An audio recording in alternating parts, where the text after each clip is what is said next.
Todd Talk. Today I want to talk about my background. Todd Talk is brought to you by Topps Shelving Units, where everything is half off. I've done a few of these videos, and they generally look like this, and every time you're looking at me, this is what's behind me. These guys. So I want to talk about the background. I've got a couple of these shelving units back here, and you can see there's 1, 2, 3, 4, 5, 6 holes in each of them. And each of those kind of has a special meaning. So what I want to do is just kind of show you each of those little cubbies, explain what each cubby is for, and maybe tell you a story about one of the things in each of those spaces. So let's start with this one over here. These are all weird little statues and things that I've either made or been gifted. So like this one of my best buddies brought this back from Hawaii. He just thought it was spooky and cool and thought I would like it. This one, I was part of an art show where we were all given a My Pretty Pony doll and we were supposed to do something with it. So I made a really creepy, very icky looking one. This is the chemical symbol for ammonia. And yeah, I think it's really cool. This next shelf here is just sort of some random oddities that I've sort of picked up over the years. So, you got the voodoo doll that I bought in New Orleans at the voodoo shop. That's kind of fun and cool. This here is one of those wooden boxes that's carved out of a single burl, and it has like a drawer and then like another secret drawer back behind. And in here, I keep Soviet money.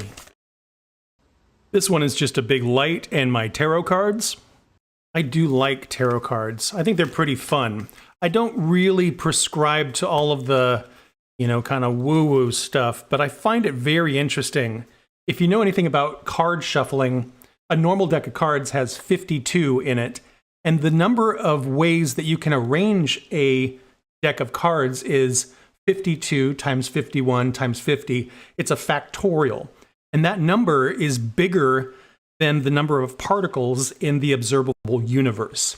If you started shuffling a deck of cards at the beginning of known time, you still would be nowhere near close to all the permeations that a deck of cards could be in.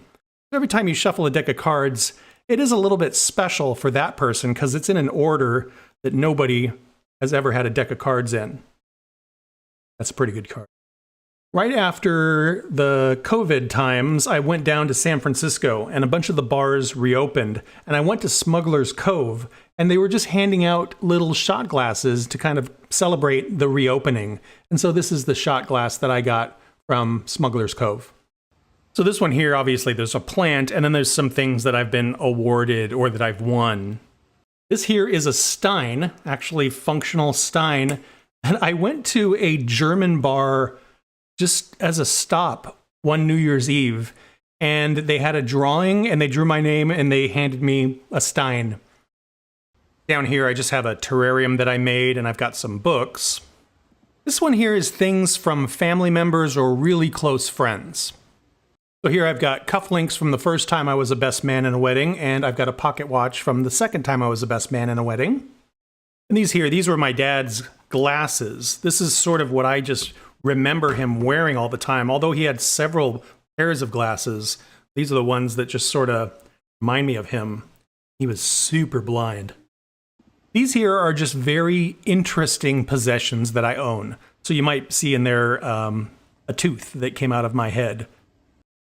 This is all the beach glass I've ever collected.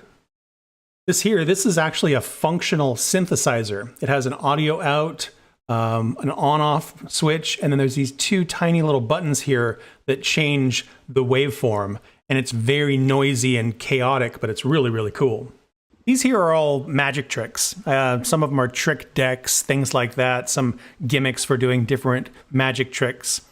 I've just always really liked magic. I think magic is a cool thing, and sometimes understanding how the trick works is just as impressive. Some of the things people can do with card manipulation and stuff like that is really, really wild. So like here, you've got a deck of cards.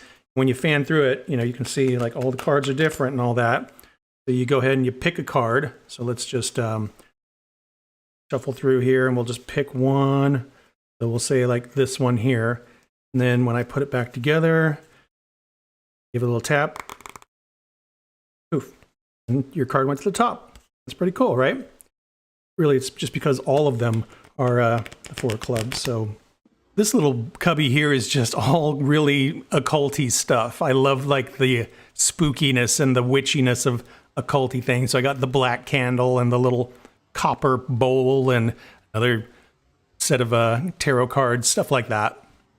I just find the witchy, occulty stuff really, really interesting and fun. And like I said, tarot cards, they're very cool as well. That's a bad card. Here I've got some more books, and then here I have a bunch of rocks. Some of the rocks are just cool looking. Some of them are from interesting places, like this one that's sort of a greenish color. This came from San Francisco, where there's lots of this kind of green rock. This kind of pinkish one, that came from Santa Fe. There was a lot of that around. It was really, really pretty, very cool.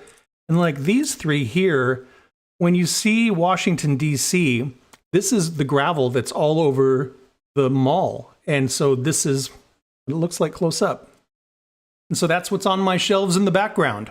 I'm not a big fan of being a hoarder. I live in a pretty small place, so anything that I keep, it has to be pretty intentional. That being said, I think it's pretty cool to have lots of little trinkets or mementos of things from your life that sort of inspire storytelling or remind you of really interesting people or moments. I know there was a lot of other stuff, so if something caught your eye or you had some questions, leave me a comment and I'll answer it.